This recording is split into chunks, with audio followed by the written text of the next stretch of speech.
Hello guys, welcome to the fiction series. Today we are gonna see, what if Naruto was the chosen heir of the 10-tailed demon wolf? Part 1. If you want more awesome fan fiction like this, don't forget to hit that subscribe button, so without wasting any time, let's get into the video.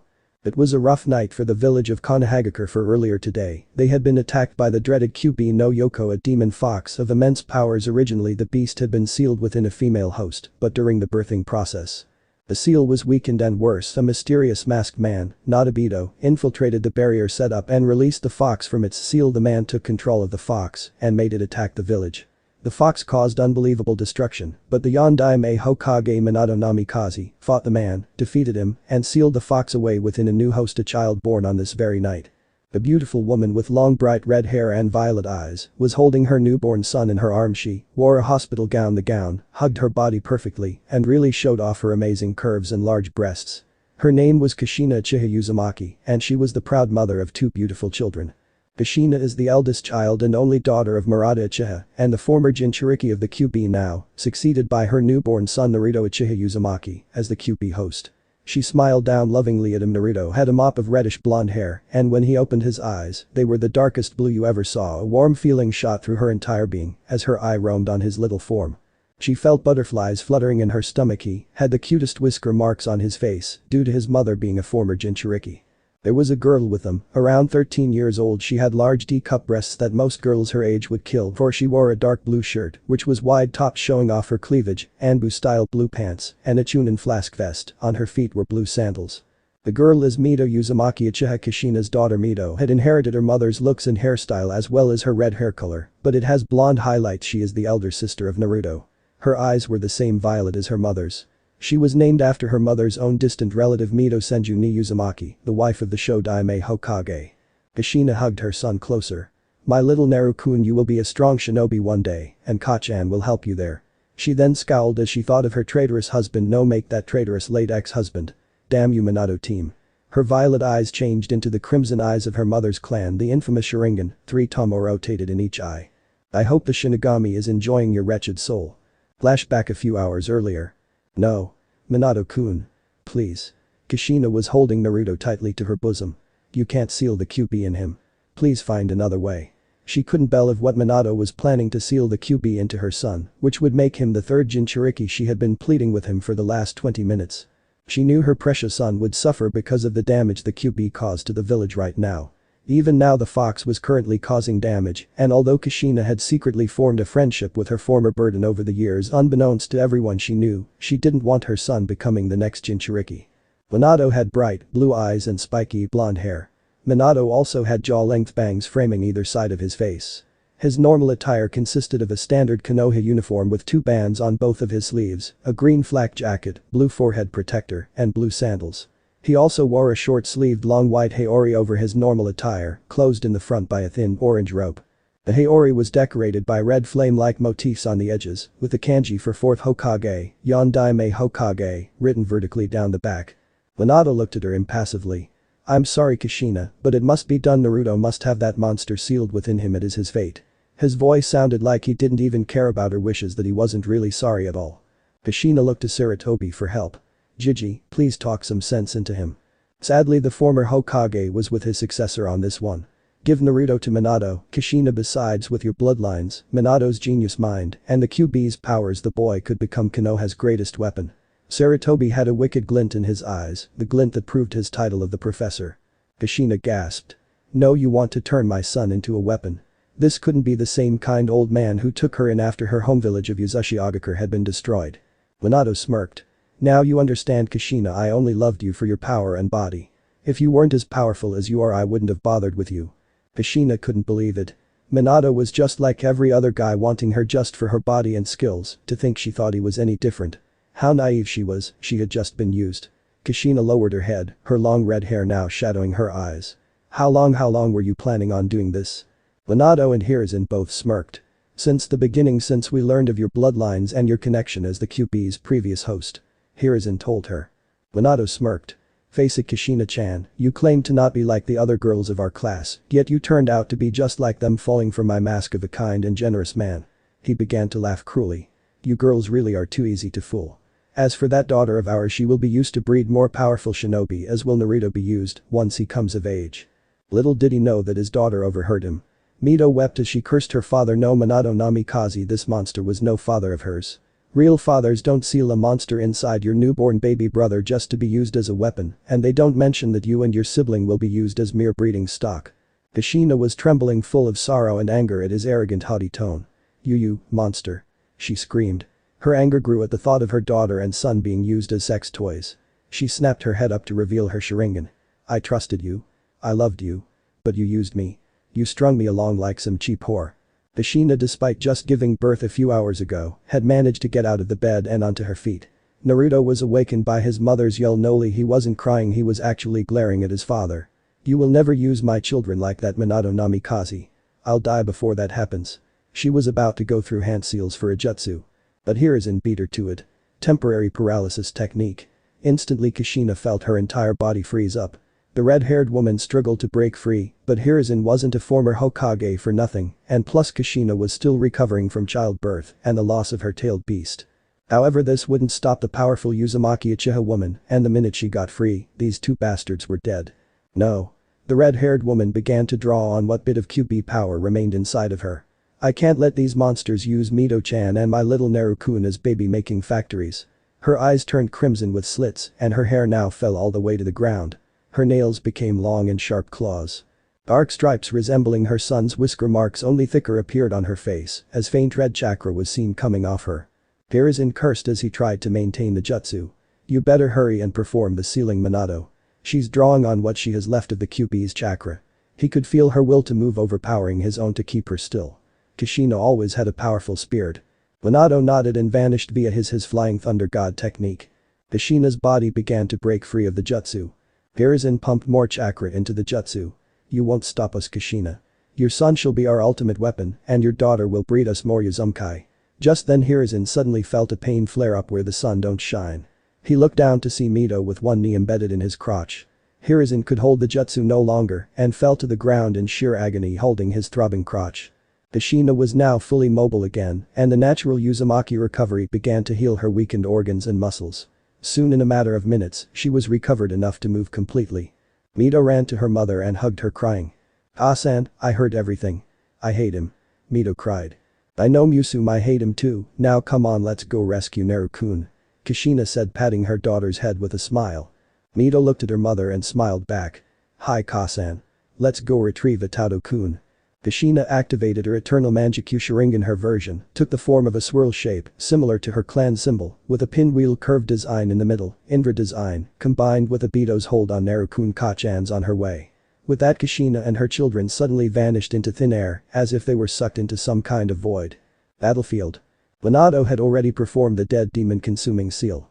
He was dying, and Gamabunta had already gone back to the summoning realm. The Yondaime laughed.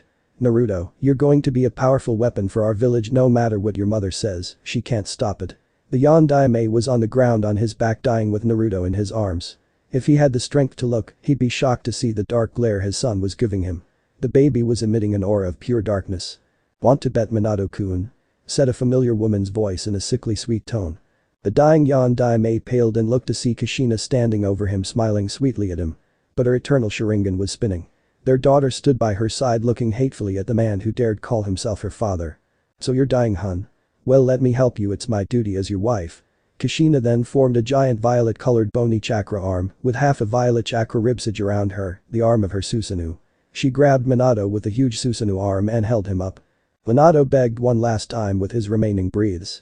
"Please, Kushina-chan, I was just even in death." He tries to sweetik his way out of it. It wouldn't save him this time.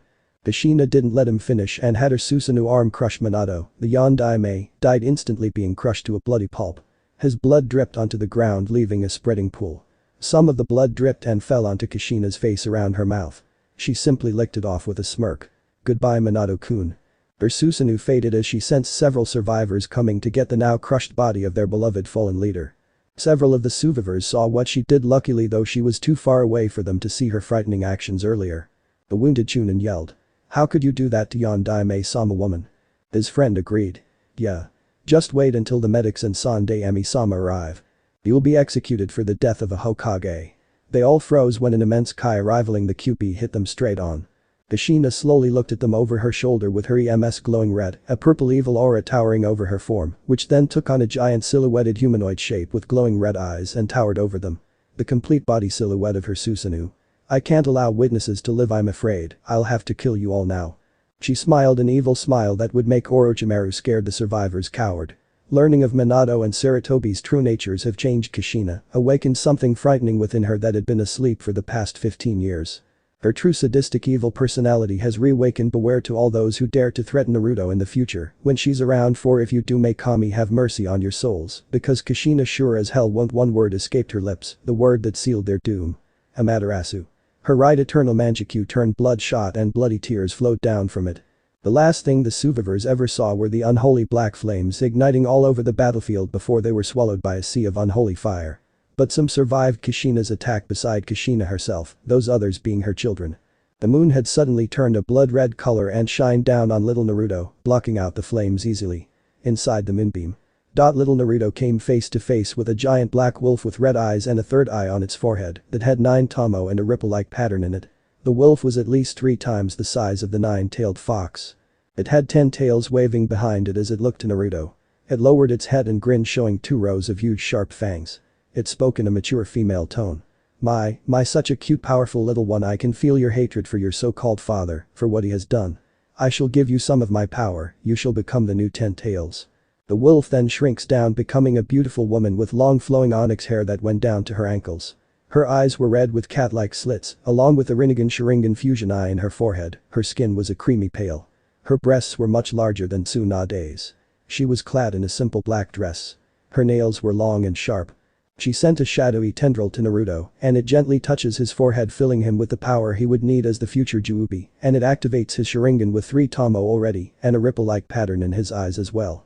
He also gained a new more feral look, his nails sharpened and elongated along with his teeth, and his hair grew more wild-like. The woman smiled as she retracted her tendril.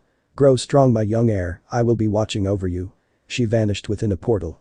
Within Naruto's body, a certain 9-tailed fox sensed what was happening and opened one crimson eye. So I'm sealed again. Ugh. But wait, I'm sealed in Kushi-chan's boy, I wonder what he will be like. The Kyuubi began to close her eye again, but one last thought the fox had before falling asleep was this. Gina-chan, my dear friend, I hope I'll get to see you again sometime this century. Naruto had holding his barrier, which had absorbed some of the Amaterasu. Kushina controlled the flames with her right eye and dispelled them with her left. She retracted her eternal Mangekyou, the red returning to her normal violet eyes. Nothing was left around the battlefield. The survivors were reduced to mere ashes. Naruto dispelled his barrier and deactivated his Dojutsu. Kushina scooped Naruto into her arms, smiling gently. She cooed while rocking him. Kachan's here, Naru-kun, and she will never let any bad people hurt you. Kachan will kill them if they even dare to try. Yes, she will. Kachan will kill all who threaten you, my little Sachi. She looked down at her son, noticing his new features, but they didn't bother her, not even a little bit. If anything, they made her son look unique. Naru-kun, you look even more handsome than before. She exclaimed, looking at his sharp little claws and fangs. She had to admit her little boy looked amazing with those new features. He fit the feral look way better than those smelly Inyazuka. Kushina turned to her daughter. Let's go, Mito-chan. Mito nodded. Right, Kachan. But that the family trio once again vanished, heading back to the hospital. Hiruzen arrived to see nothing but a charred crater. Then flashback. Mito wanted to hold her little brother. Kachan, may I hold a Tauto? Mito asked, smiling. Mito looked up to her mother because she was everything a Kunoichi should be. Mito may be only a chunin, but she is strong enough to battle Jonin rank or even Anbu rank ninja, including a certain Cyclops Scarecrow, aka Kakashi. Her Sharingan was awakened at age 7, already at level 3. Sure, Mito-chan. Kushina smiled to her daughter. She was about to hand Naruto over to her when suddenly the hospital door broke open and several Anbu filled the room. They woke up Naruto, who narrowed his now navy blue slitted eyes. There were about 10 in all. But these Anbu were not the Anbu that served the Hokage. These Anbu had blank masks, and their stances were extremely well trained. Kushina narrowed her eyes. Who are you? That is irrelevant. The lead Anbu replied in a monotone. Hand over the baby. Our leader wants him. Kushina glared at them, releasing Kai. What does your leader want with my little Naru-kun? We wish to use the power inside of him, and our master has ordered us to retrieve the brat in any way, even if we must kill you. The Anbu pointed his sword at Kushina. Will you hand him over peacefully, or do we kill you and take him from your lifeless hands? Kushina activated her Sharingan. The Anbu then lunged at Kushina with their Tanto drawn. Kushina inwardly cursed she couldn't fight them while holding Naruto. But then the Anbu struck a dark barrier and were reduced to ashes. Kushina looked down to see her son emitting a dark and powerful barrier around himself and her.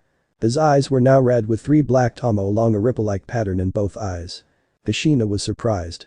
Naru-kun, her eyes widened seeing the tomo. The Sharingan. But how? Naru-kun was born just a few hours ago.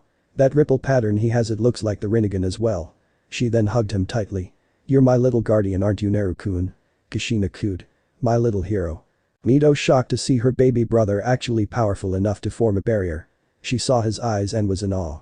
Itato is going to be a powerhouse when Kachan starts his training.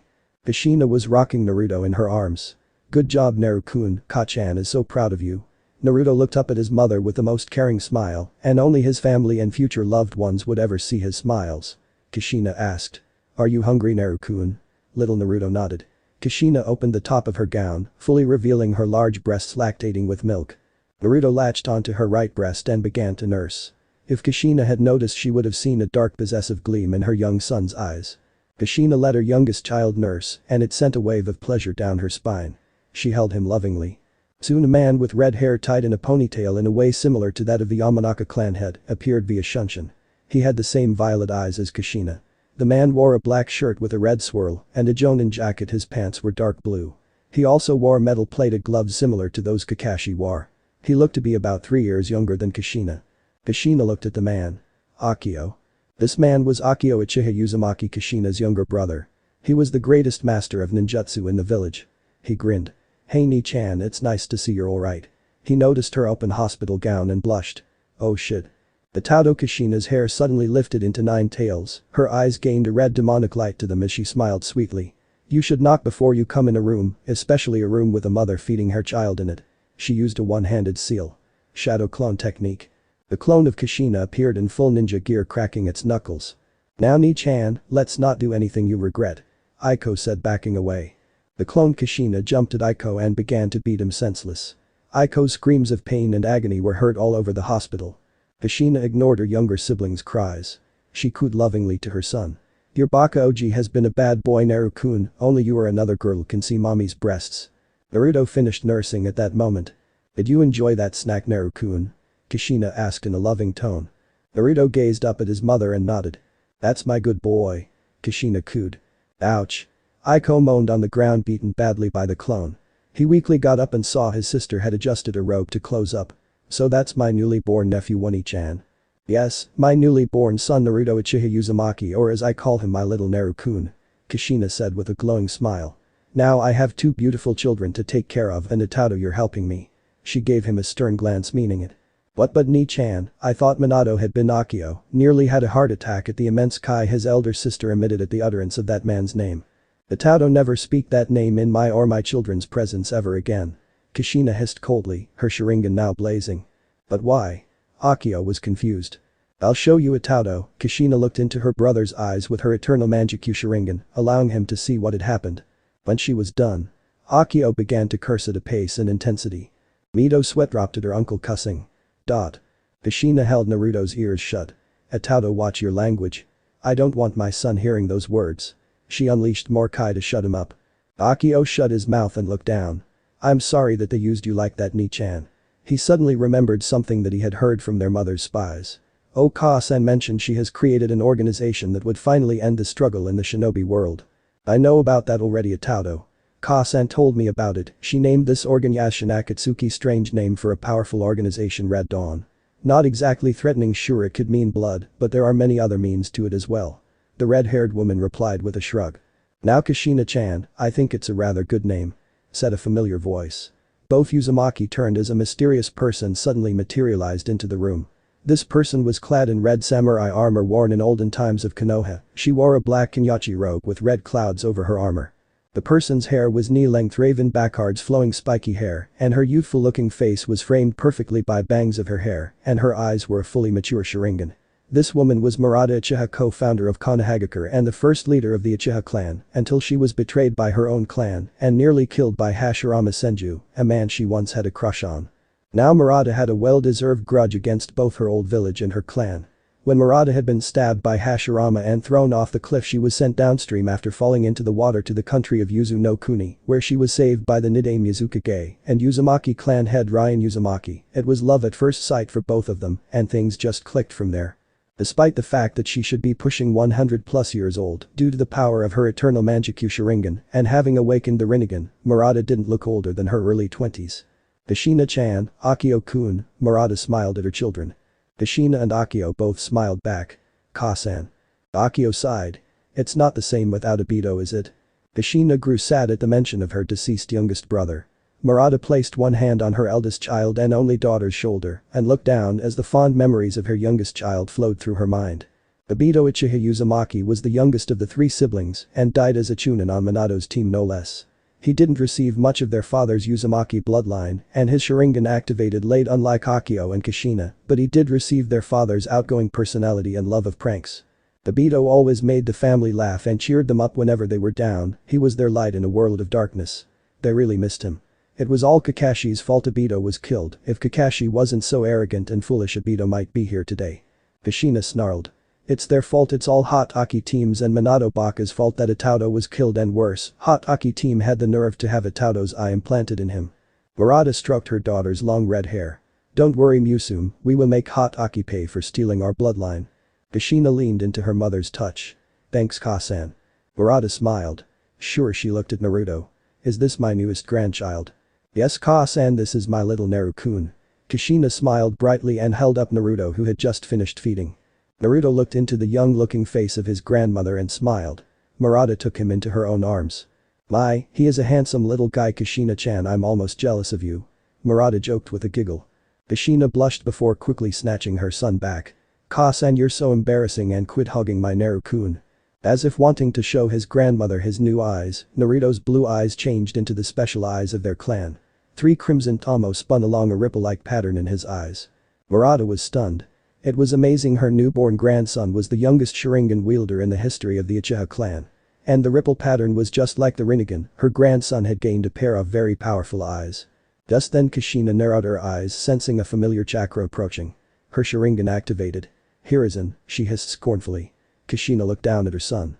Naru-kun, sweetie, I need you to deactivate your taijutsu. If the Hokage finds out, he will try to take you away from me, and I couldn't bear that, so can you do that for Ka-chan? Naruto nodded understandingly and his eyes changed back into their normal navy blue color.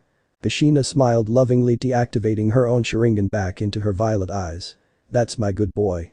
Murata vanished from the room via teleportation just as the door opened to reveal the Sandaime Hokage Hiruzen Sarutobi and a silver-haired Anbu with a dog mask. This Anbu was Kakashi Hot Aki Minato's prodigy student and the only non-Uchiha to have the Sharingan, Obito's Sharingan no less. Kushina narrowed her eyes venomously at Kakashi. You will regret stealing my little brother's eye, you arrogant brat. I will put you in your place. Sarutobi smiled sadly to Kushina. Sorry about what happened to Minato, Kushina-chan, he was a good man. Kushina smiled back while inside she wanted to gut this old fool. Yeah, I did love him after all, so Hokage-sama, what will happen now? Drop dead, old man. Now we move on and become stronger because of this event. I must tell the village what happened. Kushina inwardly sneered at him. I knew you would say that Hiruzen, you're lower than the worst missing nins out there. The Anbu saw Naruto and scowled behind his mask, but he knew he couldn't dare try anything with the boy's mother and siblings around. You will pay for killing my sensei, demon brat. I will avenge him and all those who died this night by your claws. Oh, how little this fool knew about Naruto, if only he knew he was insulting the future ruler of the entire demon realm. Sarutobi spoke. Kushina-chan, will you come with me so I can explain to the village what happened this night? I must hide Naruto's heritage as Minato's son, so people must not know that you're his mother. I will place a seal on him that will keep people from making the connection. Even if you did that, I'll still know he's my son. No seal can fool me. The red-haired woman thought, and her thoughts changed. You thought Minato Baka made that seal? Please, I was the one who showed him how to create it. Also Kushina-chan, I'll have to place him in the orphanage. What? Kushina shouted angrily. Mito also glared at the old fool for daring to think they would just allow him to take her baby brother away from them. I'm sorry, but I can't allow you to raise him. Because for one, he now holds the Kyuubi and is the village's best weapon, and 2, your mental state is questionable at best. He suddenly froze as Kushina unleashed a sea's worth of Kai towards him. Kakashi fell to his knees in sheer terror. His Anbu training meant squat in the presence of this woman, who was strong enough to give his deceased sensei, an SS-class shinobi, a run for his money. Sarutobi felt fear he hadn't felt since the time his female student Tsunade had caught Jiraiya peeping on her. He shivered. Impossible. How can she release so much Kai? Especially after giving birth a few hours ago. It's like Uzumaki are chakra gods. Kushina turned to Sarutobi, revealing her glowing Sharingan. Let's get a couple of things straight here, old man. I don't want any more seals placed on my Naru-kun, nor will I allow you to separate me from him. Got it? I don't care if people find out Naru-kun is that man's son. If anyone, and I mean anyone, dares try anything, I'll send what's left of them home in a matchbox. Her Kai rose to Kage level. A dark sadistic grin appeared on her flawless features, frightening Hiruzen even more. Even you, old man. Sarutobi shook with terror, completely overpowered. Considering the age difference and the fact that Kushina had actual bloodlines, it wasn't so surprising. The young will take over the reins and the old shall fade into history. Kakashi fainted on the spot. Sarutobi pulled himself together and nodded. Very well, Kushina-chan, you can raise your son, but I'll have Anbu tailing you to monitor his progress. Kushina mentally scoffed. As if I'd let you spy on us, old man. She knew exactly how to avoid them. Kushina Uzumaki was not the ex-host of Akitsune for nothing. Soon Sarutobi called a village-wide meeting and stood on the Hokage Tower balcony before a massive crowd of civilians and shinobi alike. Kushina stood several feet away beside him, holding Naruto. Sarutobi cleared his throat before speaking. Ahem. Attention. Tonight we have evaded the worst disaster ever to hit our fair village. We have survived an attack by the Kyuubi no Yoko. Kushina rolled her eyes. Yeah, I only wish Kurami-chan had caused much more damage. Cheers erupted from the crowd at that statement. Sadly, it was not without tragedy. We lost several loved ones to the demon's attack, including our beloved Yondaime Hokage. Several people began to cry at that statement, especially several women who had fangirlish obsessions towards Minato. One person asked. Sande Emi-sama, how did Yondaime-sama beat the demon anyways? I'm glad you asked. He beat the demon by sealing it away. The Kyuubi was much too powerful to be sealed within an object, so he sealed it with a child who had been born on this night. Sarutobi gestured to Kushina, who held Naruto. This child, Naruto Uzumaki, is the container of the Kyuubi and savior of our village. Sarutobi waited to see their reaction. Suddenly one man shouted. Kill the demon. He threw a rock right at the boy. Only for Kushina to easily catch it and crush it in her hand. His reaction sparked others to start throwing rocks, but Kushina caught and destroyed every single one. Little Naruto opened his eyes to reveal his mysterious Dojutsu, and suddenly a strange void opened up and sucked several civilians in, and they never came out. Instead, blood pooled out of it, along with body parts and shredded clothes. The void closed up. Kushina unleashed the full brunt of her Kai upon the crowd, silencing them. The next person who throws a rock will join the number of lives lost this night. The crowd shivered from her Kai, in fact many people fainted from sheer fright. Kushina looked down at her son with pride and whispered lovingly. My little dark knight. Sarutobi yelled. I am ashamed of you all. He's the living prison protecting us all from the demon. Yondaime-sama's last wish was for him to be seen as our savior. From this moment on I'm decreeing that his Jinchuriki status is secret and you may never speak of it to your children. If you dare even whisper it, you shall be sentenced to life imprisonment or even execution. Kushina narrowed her eyes suspiciously. What's your game, old man? I know you still want my son as the village's loyal tool. The crowd murmured and begrudgingly left. Sarutobi smiled to Kushina. Now we must have a council meeting about what occurred this night. Kushina scoffed under her breath. Whatever, she wanted to get this over with already. Council chambers. The council was in an uproar as a ninja had explained to them that the Kyuubi had been turned into a human child, and like the idiot some of them were, they believed it. The entire council was yelling to kill the demon brat, with the Haruno woman Mibuki being the loudest annoyance. Soon Sarutobi and Kushina arrived in the chambers via Shunshin. The minute the council saw little Naruto in Kushina's arms, they all glared at the baby with such contempt, hoping their looks alone would kill him. Unfortunately they did not, and to their great shock, Naruto glared right back with 10 times the contempt. The council all actually flinched at the baby's ice-cold glare that could freeze hell over. No newborn child should be capable of such a dark glare. Yugaku Uchiha sneered at the boy while his wife Mikoto looked sad for her best friend. She had a very bad feeling someone would do something that would forever destroy Kushina's trust in them. She prayed to Kami that her feeling was wrong. Unfortunately she was 100% correct. Soon the Inuzuka matriarch screamed in outrage. Kill that little demon Hokage-sama. Or better yet, having lost her beloved to the Kyuubi, she wanted Naruto dead right now. She lunged out of her seat right at Naruto with a kunai drawn. Let me kill it. It must die for killing my Shippo-kun. But Kushina quickly countered with a kunai of her own. Kushina growled, revealing sharp fangs rivaling any Inuyasha's. Because she's been now constantly using what little Yaki the Kyuubi left within her, she's been growing more and more like a demon. The Yaki has been growing and warping her mindset against the village more and more. The former Jinchuriki snarled hatefully with now crimson slit eyes. Why you lowly bitch? How dare you attack my Sachi right in front of me? She reached out with her right hand, its suddenly growing long and sharp Yaki-infused claws, and swiped Tsume across her face right on her eyes. The Inuyasha was lucky if she didn't lose the use of her eyes. Tsume fell back into her seat, grabbing her face in pain, and screamed as the Yaki burned her. Kushina sneered at her former teammate and now ex-friend. "Aw, did that hurt, Tsume-chan?" she asked in a mocking childish tone. "Poor little puppy, consider that the breaking of our bond is friends. Now we are mortal enemies," Kushina declared. The Uzumaki clan and Inuyasha clan are now rivals. Yugaku lunged at Kushina. "The demon has corrupted you." His Sharingan activated and he also drew a kunai. "I must kill you to save your soul." But Kushina easily sidestepped his attack and then spin-kicked him into the wall. Fugaku crashed through the wall, leaving a human-shaped hole behind. The civilians shivered at the dark look in the Uzumaki woman's eye. Kushina flicked her long hair back. "No, I'd rather be corrupted by a demon than deal with you people anymore." Kushina stood before the council and spoke. "You all are stupid fools. You think my son is a monster? Fine. Then I'll tell you this, I'm through with all of you. I want nothing more to do with any of you. I will make you all regret the day you dared to cross me. I will only come around to do missions, nothing more." She gazed down at her son. "Don't worry, Naruto Kachan will protect you from all these monsters. This I swear on our clan's honor." Makoto was shocked and tried to protest, but Fugaku, who miraculously recovered from his little trip, slapped her hard, glaring. "Keep quiet, bitch." He sneered towards Kushina. "That's fine, we'll make sure your demon son there never gets any food." Kushina ignored him and vanished from the council room via Yuzu Shunshin. Hiashi thought. "Kushina has been tainted by that little demon, I will make sure it dies someday." His Byakugan activated as he stood up and went home to his clan compound.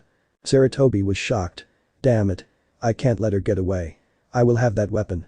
Danzo Shimura, an elder and the founder of Northeast, had the exact same thoughts, only darker. Time skip 5 years later. It has been 5 years since the Kyuubi attack and things in the village have gotten worse for Naruto. Attacks come from people almost every day. Surprisingly, the boy doesn't care one bit what they try, as long as they don't harm his family. For a 5-year-old, Naruto is dead serious and can give a dark glare that would rival that of the Shinigami. The boy doesn't trust anyone in Konoha except for his own family, and only his family. He doesn't even trust the Sandaime, for he has a photographic memory even as a baby, and he remembers the old fart wanted him to be loyal to this pathetic excuse of a village. Naruto had long golden blonde hair that spiked similar to his grandmother Murata's. His eyes were the darkest navy blue you ever saw.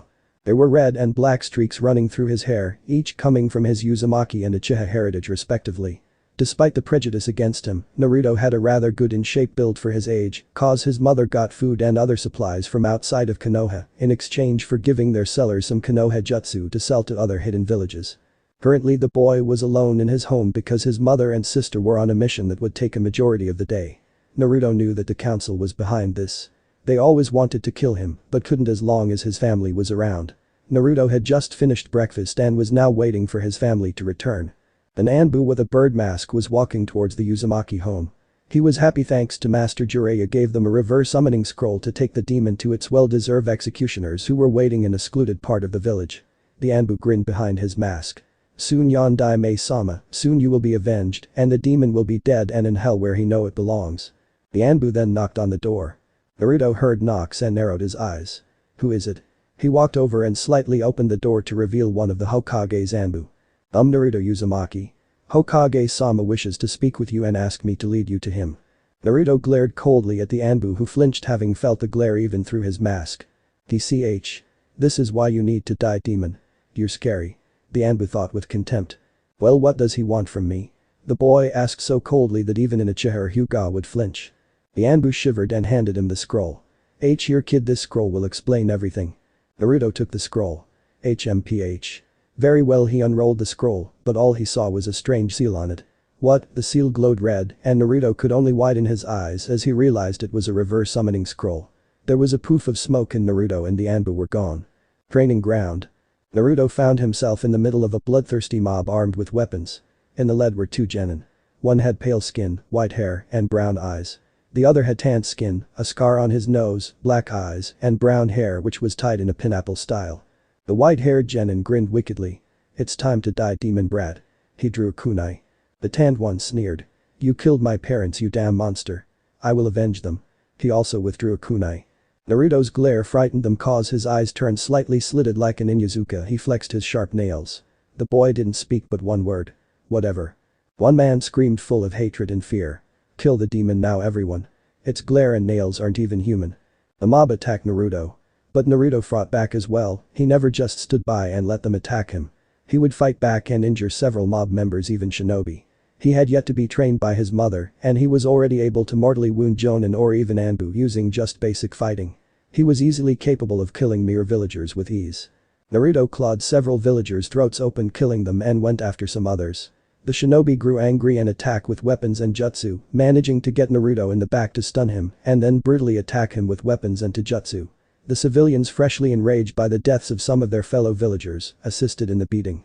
Little did anyone know, but a large silver dog around Kuromeru's height, if not a little larger, was walking down the very road that led to the secluded area.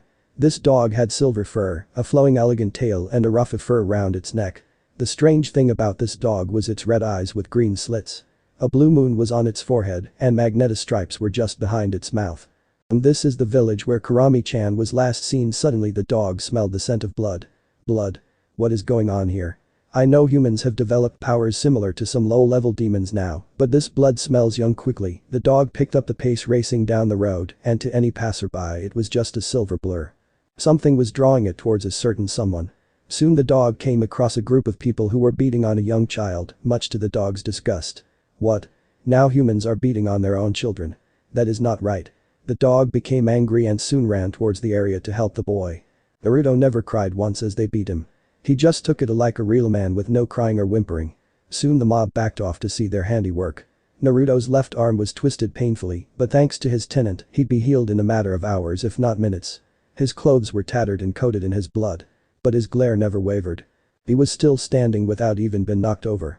Sure enough, his wounds hissed and began closing. Naruto ignored the weird feeling of his bones realigning to their proper places. The genin shivered. I don't believe it. He didn't even flinch. This beating could take down even a jonin. The civilian man screamed. I knew it. Only a demon wouldn't be hurt. Plus he killed several innocent civilians. The chunin yelled. Let's finish him quickly before he can kill us. The crowd gathered around Naruto ready to deliver the finishing blow. When suddenly a silver blur shot throughout the crowd and several people suddenly fell to the ground dead. They had some limbs taken out as well. Naruto raised an eyebrow. What? The large silver dog soon made its entrance known. The ripped out limbs were in its mouth. But the dog spat them out in disgust. The limbs looked melted. The people that were left screamed. It's a dog. And it's defending the damn demon. Let's kill it and bring its corpse to the Inuzuka clan. The mob soon charged foolishly to their deaths as the dog easily tore through all of them. Several people were mauled so badly that they died right away. People had their guts ripped out, their manhoods destroyed, even their heads crushed beneath the dog's paws. To their surprise and horror, the dog's saliva released a green mist which was revealed to be highly acidic and poisonous. When it melted several people down into bloody puddles. Soon where a whole mob once stood there was nothing left but a big bloody puddle laying in the middle of the road. Somehow Anbu came and rescued the two genin and got out. Naruto wasn't scared, if anything he was impressed. The poison in the area had no effect on him whatsoever. Within him a demonic female voice whispered. Gina-chan, it's been a century or two since I've last seen you. Then Naruto fell to one knee with blood dribbling from his mouth. Naruto's wounds were much more severe than he originally thought as they spilled out blood.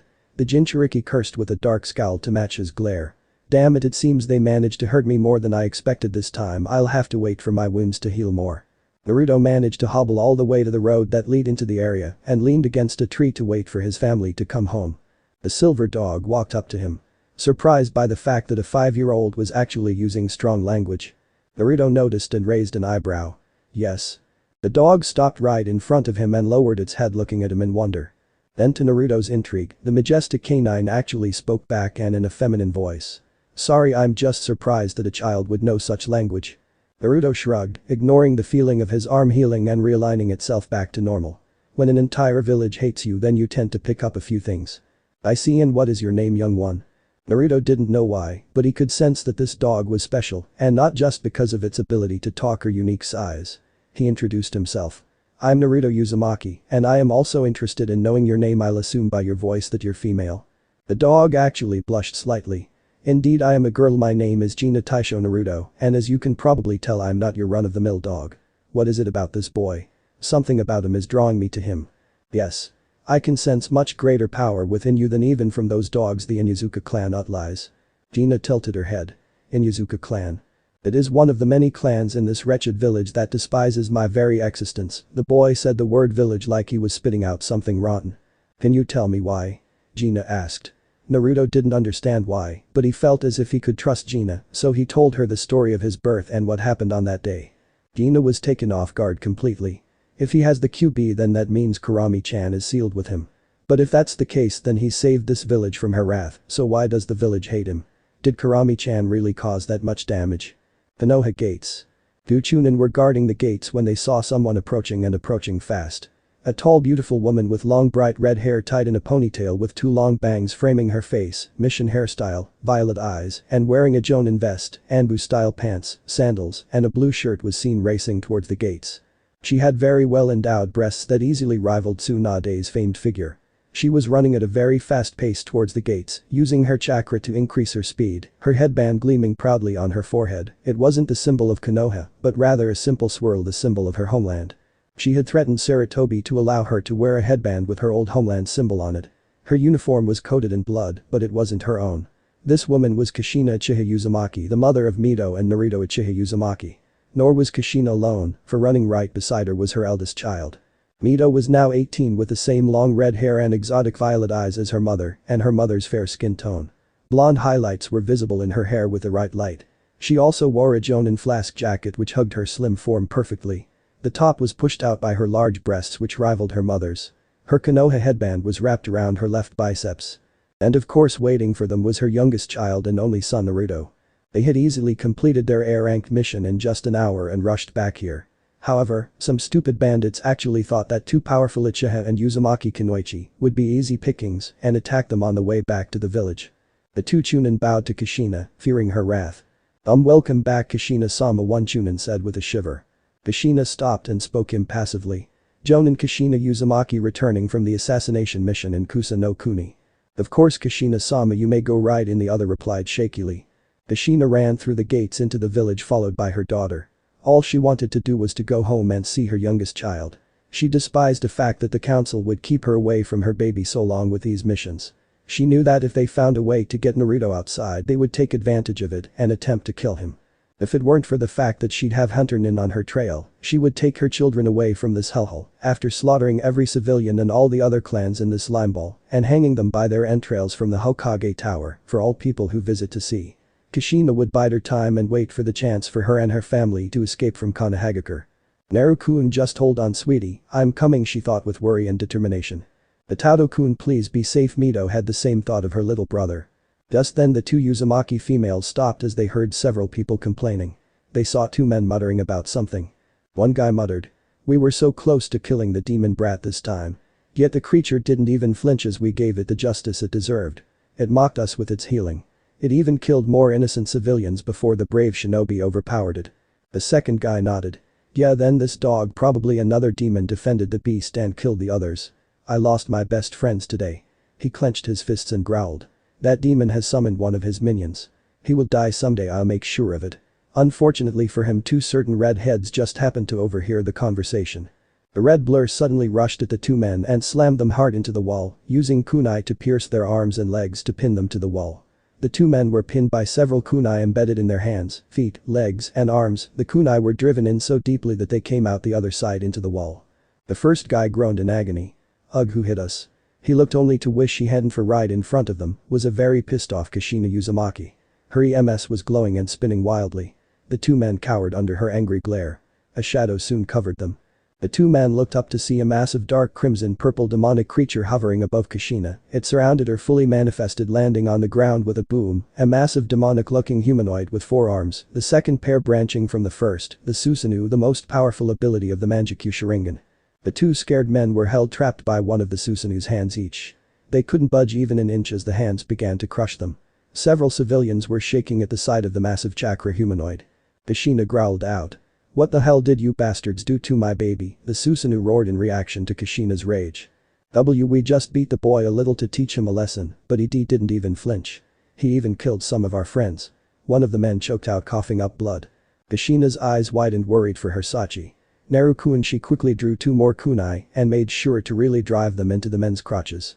Before ripping them out quite painfully, these two would never have children ever. Their manhoods were destroyed far beyond even Tsunade's skills to fix. The 2 men would have screamed if it weren't for the crushing force on their bodies.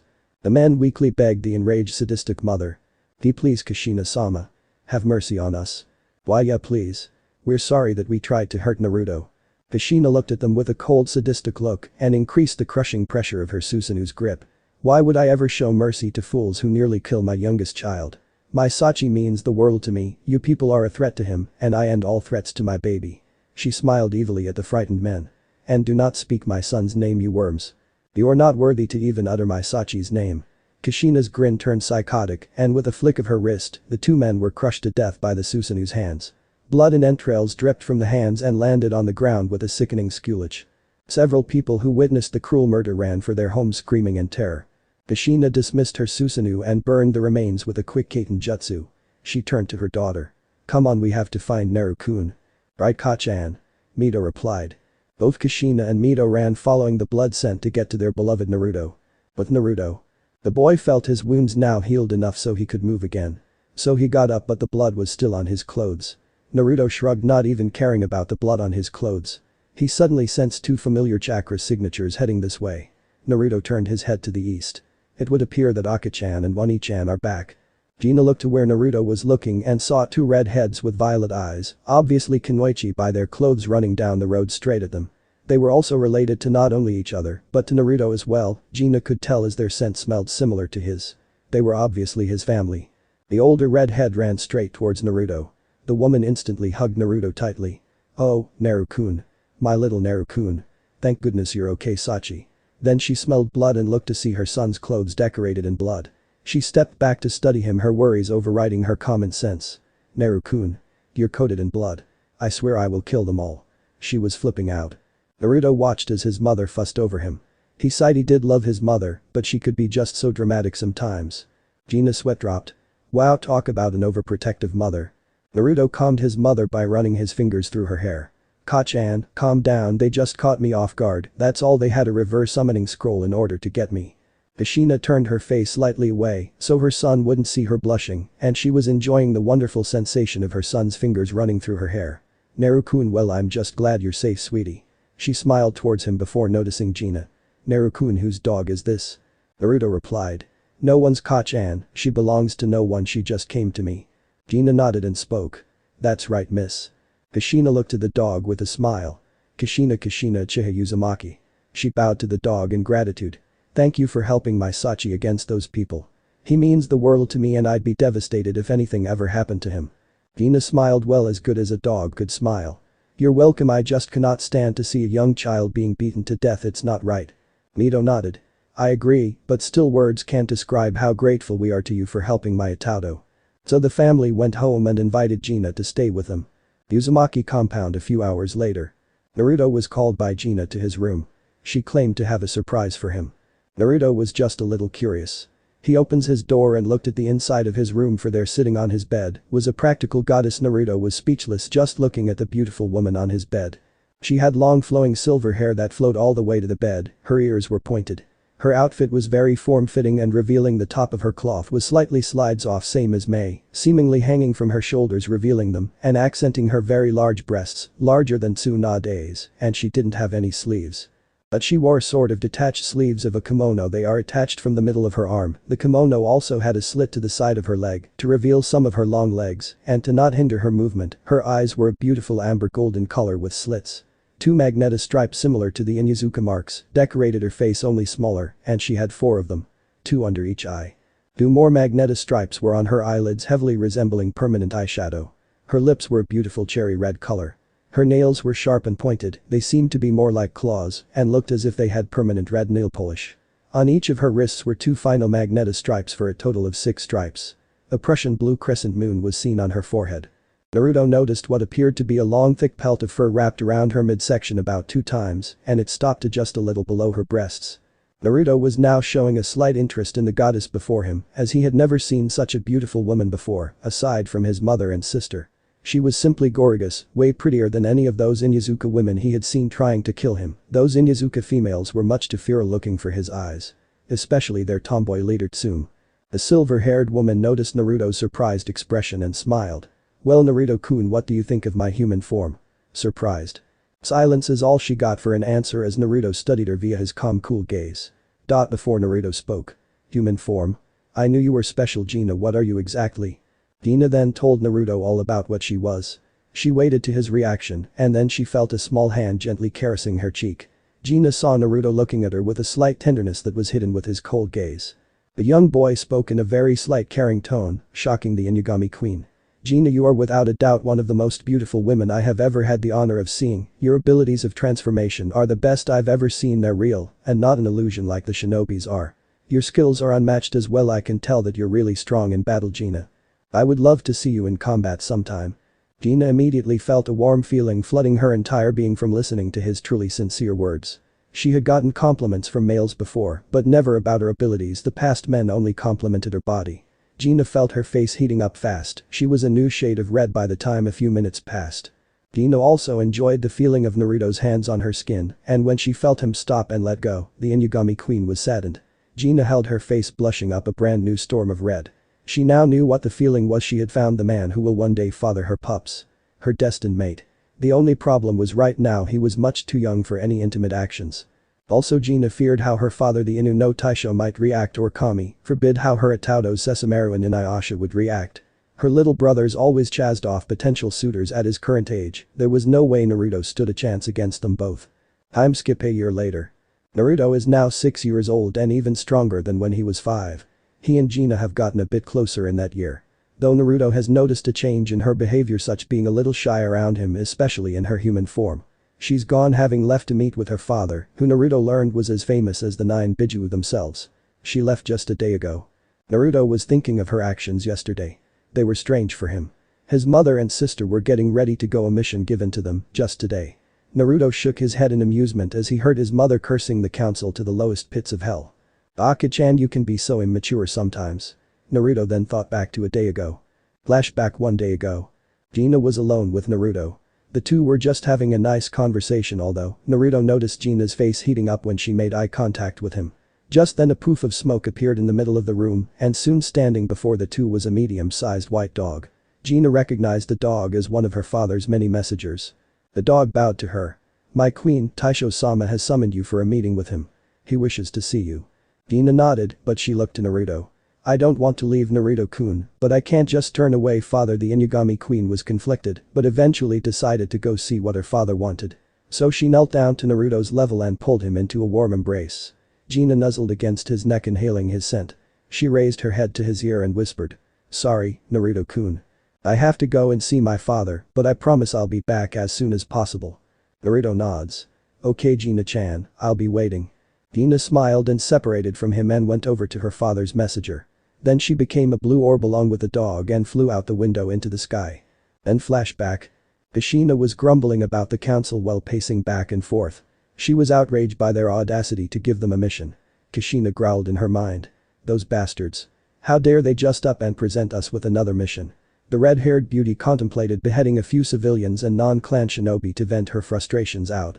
The thought of their pathetic cries of mercy brought a dark sadistic grin onto her face. Mito knew what her mother was thinking and walked over to her. The younger Uzumaki woman whispered. "Ka-san, want me to help?" The same dark grin appearing on her own features. "I'm really good with my gain jutsu, even that little bitch Kurana Yuhi is nothing compared to me." Mito knew that Kurana Yuhi was jealous of her own superior looks and skills. The crimson-eyed bitch even had the nerve to try and kill her beloved Itaudo Naruto with a gain jutsu. Too bad, because of the Kyuubi and his own unique jutsu, Naruto was practically immune to gain jutsu. Mito took great pleasure in tormenting the little bitch with her own gain jutsu. Naruto looked up as his mother looked down at him with worry, and then she hugged him tightly to her. His head was being mushed in between her breasts. "Lucky little bastard." Kushina cried. "Oh, my little Naru-kun. I'm so sorry. But we're being forced to perform an S-ranked mission. I'm just scared something will happen to you while we're gone." Naruto managed to pull his head from his mother's cleavage and assured her. "Ka-chan, I promise you nothing will take me away from you. I won't allow it." Mito snatched her brother from her mother and hugged him too. "Ka-san, quit hugging Itato-kun. Let others have a turn." Kushina glared at her daughter. How dare she interrupt my alone time with Naru-kun? Naruto just stared calmly, wondering what's come over his mother and sister these past 6 months. But he was feeling a dark possessive feeling towards them, as if they were his alone. Mito released her young brother. "We'll try to complete the mission fast, Itato-kun, and be back home as soon possible." Naruto nodded. "Okay, Ni-chan, and don't worry, I'll make sure to stay either in the house or in the shadows if I do go out." Kushina smiled. "We'll be back later, Naru-kun." She closed her. Mito put her Jonin vest on. Kushina opened her eyes, her eternal manjikyu now activated. Her eyes spun and suddenly they were gone as if sucked into a void. Naruto was impressed. Quite an interesting technique, I'm looking forward to learning it one day." Hokage Tower mission reception. Sarutobi sensed a huge chakra suddenly appearing, and in the blink of an eye, Kushina and her daughter Mito stood there. The Sandaime smiled. "Ah, Kushina-chan, good to see you've arrived." Kushina crossed her arms over a rather under her generous bust. "Whatever, Hokage-sama, just what is this very important mission anyways?" she asked in a cold, venomous tone. "Why, Kushina-chan, I thought you'd be happy with this one. You are to investigate the ruins of your former village Uchiha and see if anything is left of your clan's jutsu." At the mention of her former village, Kushina's eyes widened. "You want me to explore a ruined land that I once called home for anything of my clan remaining?" "That's right, and don't worry about Naruto, I'll make sure he's well looked after," Sarutobi said in his most convincing tone. Pathetic, really, even Lee would be able to sense the fake care in his tone. He views Naruto as nothing more than a tool for the village to prosper. Kushina easily picked up on the false grandfatherly tone that she had been fooled by for her whole career. She snarled, and before the Anbu could even stop her, Kushina had Sarutobi pinned against the wall of his office. Her Sharingan was spinning. She brought her other hand at his throat, and her nails elongated into sharp, deadly claws, with an audible shink sound. Kushina held her claws directly at Sarutobi's jugular vein. Her kai was so strong the Anbu fainted from sheer terror. "Listen and listen good, Sarutobi, your false promises aren't worth the dirt I clean off my sandals every day. I just know someone will try a half-baked attempt at killing Naru-kun, and let me warn you, if anything, and I mean anything, bad befalls my son, I will kill not only those involved, but every person in this whole damned village. Understand?" Kushina got a dark smirk on her face. "Maybe I'll start with, oh, I don't know, your newborn grandson. I think his mother named him Konohamaru." Sarutobi's heart froze at that. "You wouldn't?" Kushina's smile turned even darker. "Try me, old man, I will do anything to protect my Sachi, even if I must kill other people's children." Sarutobi shivered. Alright. Kushina released him and took the scroll. "Spread my message to the council." She turned to her daughter. "Let's go, Mito-chan, this man's mere presence disgusts me." Mito nodded. "Right, Ka-san." The Uzumaki duo vanished via Shunshin. Sarutobi sighed and turned to the hidden Anbu. "You may go inform Fugaku that he and Kakashi can form the mob, and as long as they don't kill the boy, they may vent their anger." The Anbu grinned. "Yes, Hokage-sama. Right away, sir." Later that day, Fugaku Uchiha was grinning wickedly. Hokage-sama had given him and Kakashi permission to hurt the demon and teach it its proper place as their loyal weapon. Kakashi was practically grinning under both his Anbu mask and face mask. Finally, a chance to get revenge for the death of his beloved sensei, and back at that red-haired bitch who seduced him, or so he thinks. Kakashi thought evilly. "Uzumaki bitch, you will pay for seducing my sensei and having that abomination. I will kill him and deliver his corpse right to you. Then I will take your precious daughter and make her my little bitch." His Sharingan eye was spinning. Soon they gathered towards the house, where a tall older man was waiting for them. He had long white spiky hair tied in a ponytail. He wore a strange outfit for a shinobi and a horned headband with the kanji of oil on it. He also had red tear marks going down his eyes. This man was none other than Jiraiya, the Toad Sennin and Minato's former sensei. He absolutely hated Naruto for causing the death of his student. Even though Naruto was Minato's son, Jiraiya blamed Naruto for the death of his beloved pupil. Jiraiya went through hand seals. His hand covered in kanji glowed, and then he placed his hands on the door. Kai. The house glowed and soon stopped to show the security seals have been permanently removed. Jiraiya turned to the mob and nodded. "The security seals are gone now, go in there and avenge my student." Kakashi bowed. "You can count on us, Jiraiya-sama.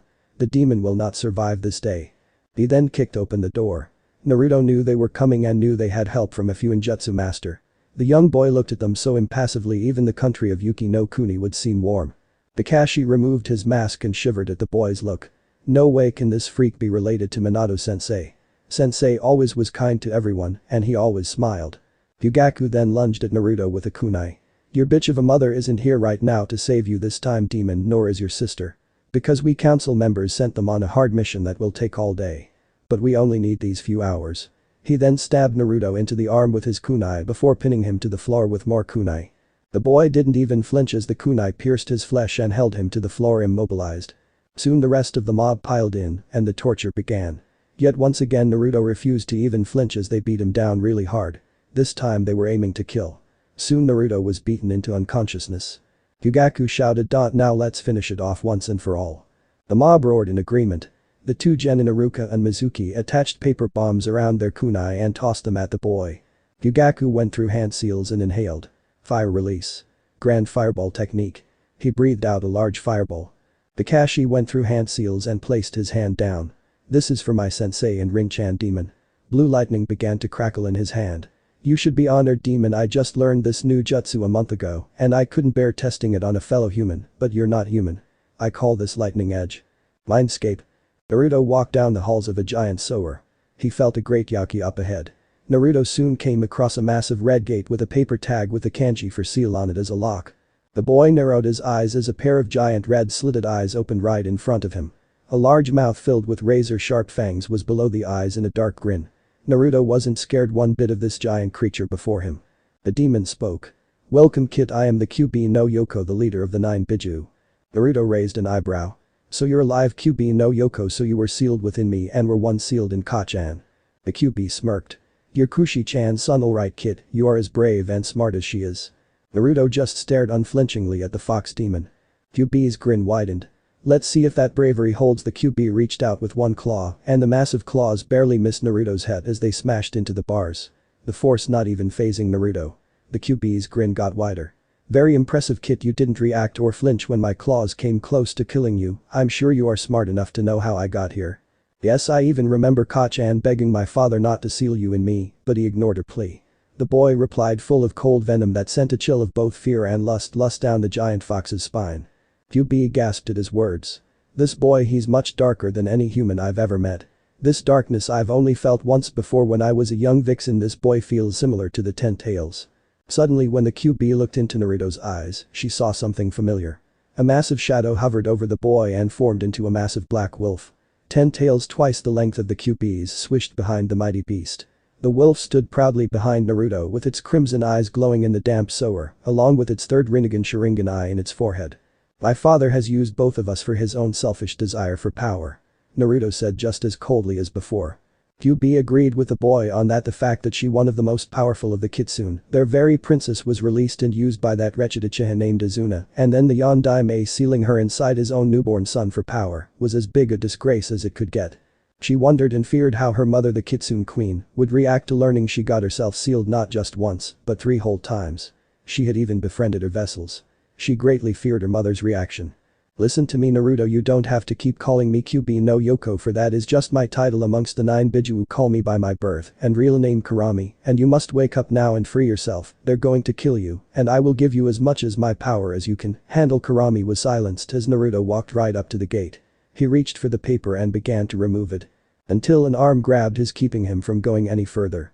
The cold boy narrowed his eyes as he saw an older version of himself gripping his arm.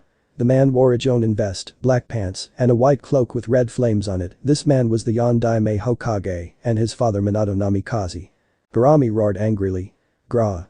Yondaime, come here so I can tear you apart." Minato replied. "Not the best invitation, so no thanks." Naruto felt the man lift him up and leap away from the gate. Minato spoke full of relief. That was a close call. He smiled at Naruto only to get a dark cold look in return. "What do you want?" the boy asked in such a sinister tone even Orochimaru would flinch, and yet this blonde idiot was oblivious to his son's unmatched hatred of him. "Listen, my son, don't listen to that demon, it's trying to corrupt you," Minato tried to explain. Naruto pushed Minato away. "Do not touch me again, Yondaime, I don't want you anywhere near me, and don't call me your son, I am nothing of the sort, you are nothing but a sperm donor to my mother. How did you get inside my mind?" Minato's smile never left his face. "I poured a small bit of my chakra into the seal as a safety precaution in case you ever hit the 8 tails of the Kyuubi's power." "That out?" Minato looked confused. "What?" Naruto's Dojutsu activated and began to spin. Get out of my mind now, you're not welcome here. As soon as those words left Naruto's lips, Minato's chakra began to fade, the remnant of him soon fading away into nothing. Naruto then went back in front of the gate and tore the paper seal off with ease. He held the paper in his hands. Soon he was being surrounded by a black Yaki and began floating backwards into what looked like a pure black vortex. Kurami felt herself fading out of the mindscape. She was free once again. Kurami disappeared and the Sower was enveloped in pure darkness. Outside, the Jutsu and kunai came close to Naruto before a pitch-black dark aura rose up from his prone body. The kunai exploded when they touched the aura and the fireball was extinguished. The mob was horrified as the black energy increased in intensity, soon forming a cyclonic shape around Naruto. It swirled faster and faster. Kakashi paled as his Sharingan saw nothing but swirling darkness. He knew what would happen from that mission when the Iwa Nin who placed a gain jutsu on his late teammate Rin Nohara. The Anbu captain yelled. Get out. It's about to explode. Sure enough, the mob tried to clear out, but they just couldn't get out in time, and the house exploded as if many exploding tags had gone off all at the same time. The house was greatly destroyed, and the mob had been blown away from the boy. The ruins were more destroyed by the powerful aura around Naruto. He was now free of his restraints, and all his wounds had healed. The boy was on his feet transforming. Several people had suffered third-degree burns. Kakashi got lucky somehow, but still suffered painful burns. Iruka and Mizuki were crying like little babies cause their burns hurt like hell. The frightened and wounded mob also saw a very familiar red energy suddenly appearing right beside him and beginning to take on a sphere shape. Naruto's sharp canines elongated into full-blown fangs, his sharp nails were fully developed, very deadly claws, his whisker marks disappeared, telling everyone that Naruto was a Jinchuriki no more, but a full-fledged demon, and to complete the changes, wolf ears sprouted on the top of his head as his hair lengthened and covered where his human ears once were. His hair gained black streaks at the tips, and even a few bangs turned black to finalize his ascension to demonhood. From his tailbone sprouted 3 black wolf tails with blonde at the tips. His eyes stayed mostly the same, but near his pupils there was a black-blue hue, which seemed to make his slit pupils look bigger. The red Yaki had now formed a large dome, and a silhouette was forming inside, becoming more feminine in shape. The silhouette spread its arms, and soon the red dome dispelled, revealing a woman of unnatural beauty, and the clothes she wore both covered and complemented her curvaceous body. This woman was a goddess unrivaled by anyone except her best friend Gina and her former hosts Mito, in her prime, and Kushina, and of course only beaten in looks by her mother Kimiko. She had long blood-red hair, and some fringes covered her left eye, and her right eye was a gorgeous ruby red that made those of Kurenai Yuhi look plain and dull. Her hair stretched all the way down to her ankles. Her hair was unique in the fact that some blonde highlights and streaks ran through it. She wore the same outfit as Gina, but this one was red and had golden fox designs all over it. This goddess was none other than Kurami, the Kyuubi no Yoko and Kitsune princess in the living flesh. Kurami saw the many scared humans. She smirked, baring her fangs. How nice it is to be free again. She licked her lips, excited and ready to cause some carnage, but her attention turned to the now demonized Naruto, who looked to be on the verge of passing out from the stress of breaking the seal and awakening his dark demonic powers. But before he did, he managed to give the mob one final dark glare that scared them out of their wits. Naruto passed out, but Kurami caught him before he fell. The fox princess looked to the mob. Kakashi groaned. Ugh. Huh. He saw Naruto passed out. Realizing his chances, Kakashi got to his feet and quickly charged forward. It's asleep, now's the perfect time to kill the demon. He drew his Anbu katana, aiming to behead Naruto. Die, demon. I'll avenge Minato-sensei. He swung his blade. But then Kurami easily caught the blade with one hand without any resistance. Kakashi growled. Woman. Let me kill this monster. Foolish humans, you never were a smart bunch. Getting the container mixed up with the contained. How your race survives is beyond me, Kurami said with disgust.